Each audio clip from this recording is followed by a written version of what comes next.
I went to a Romantasy Popup Bookstore. Yes, that's why I'm wearing red.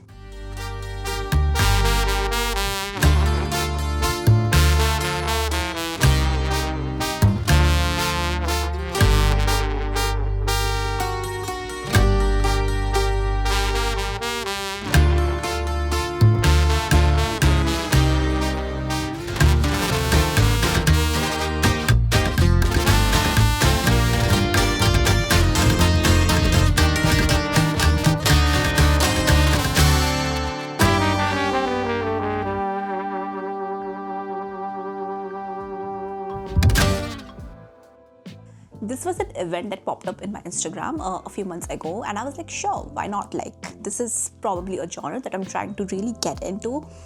These years, I haven't read a lot of romantasy growing up, and I'm quite enjoying it. I love the yearning of these books. So I was like, okay, a specially curated list of romantasy, a bookstore, a pop-up store, just for romantasy. Why not? A very different experience, right? You won't believe it. As soon as we reached it, I was like, firstly, it was like completely empty, and I was like, am I the only one who's going to turn up to this event?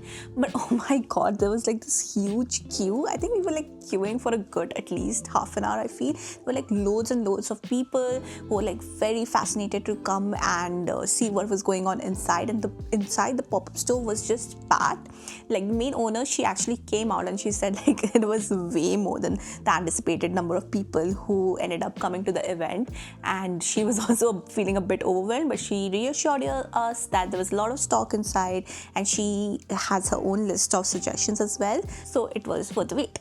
And as soon as we got in, like the first thing that we see is like this pink, it's cute, they're like so much merch, they're like books, and I was just in my own dreamy world as soon as I stepped into this pop-up store. And the first thing that she had was this 5 list of romantasy books, which were her top 5, and she had like a description about each of them, so you could read about what it is and how it will make you feel, and then you can decide what to get. So I ended up buying 4 books from there, and 2 of them were from her list. And then there was a very cute merch, books, like things like bookmarks, candles, like fourth wing related merch, all these romantasy related books, tote bags. So very cool. You could I think I could if you leave me alone in that pop-up store, I would kind of end up spending a lot of money. So thankfully my husband was there to limit me.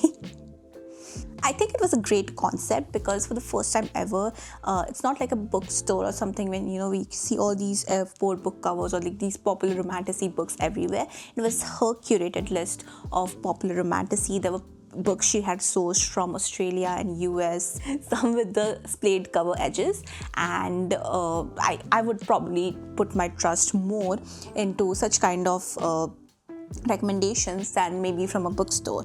And there was also like authors of a few books who were there going around and chatting, and also I feel a lot of people found new friends over there who they could vibe with. Maybe someone was also speaking behind my back of starting a new book club.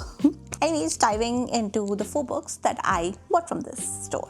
First one is Shadow in the Ember by Jennifer L. Armentrout. So apparently it's from the Blood and Ash series, and don't judge me, I haven't read that yet, but I picked it up. It was one of her top 5 and it has insane ratings. The plot of this book is delicious drama. Like a girl is born and her whole purpose of life is to kind of seduce and kill the god of death. And that's it. That's the hook. And I was hooked, and everyone promised me, she especially promised me the yearning of this book is insane, it's unhinged, and it's like I have a dagger behind my back but you're hot. So it also promises that the daddy, Nectar's character, the main character, is probably going to ruin a lot of fictional men for me. So I'm very excited to read this yearning romance. Next up is Metal Slinger by Rachel Schneider. So this book, it has the promise is it has one of the most insane plot twists ever, and I am weak for plot twists, and she basically suggested that this book has the most extreme enemies to lover romance. I love enemies to lovers when it comes to romantasy. I love that banter, that tension, that yearning before they finally come together. So the plot of the book promises that there's these people who are living in these floating sea platforms because they were exiled from the land, and our main character over there. She's like a guard or something, and she runs into this enemy soldier, and everything starts unraveling from then. So it's basically like, yeah, I should arrest you, but I would rather stare into your dark eyes. Perfect. Can't wait. Next up is Wild Reverence by Rebecca Ross. So it's related to the Divine Rivals series. I own the series, but I haven't read it yet. Don't judge me, mind your own business. But the setup of this book also sounded too much fun. It was like this goddess who kind of ends up in the lap of a human being who kind of hates gods and deities because he was abandoned by them or something around those sorts, and now he's just stuck babysitting a deity. So there's this, this forced proximity romance with person who you consider as your enemy. Yeah, I think it sounds delicious. I can't wait to read it. And the last one is Thrown in the Dark by A.K. Kachurno. Now, she had it as her number one recommendation, and as soon as I read the plot description or why she would suggest people to buy this book, I was sold. It's a classic grumpy sunshine rom-com. Like there's this dark lord and who gets stuck with this happy, optimistic girl.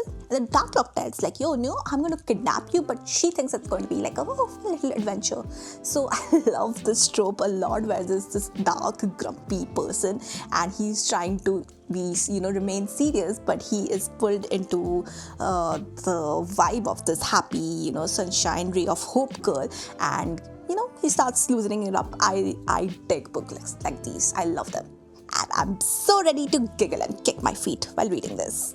I'm very happy. I have 4 new shiny books to keep in my bookshelves, and I can't wait to get into all of them. Like, I feel this year is my year of horror, but next year will be my year of romantasy. Who knows? And I would love to read underrated romantasies and fantasies because I kind of keep seeing the same recommendations every year. So it was a unique kind of event where I feel I got a more curated list, more curated recommendations, and hopefully these work out for me.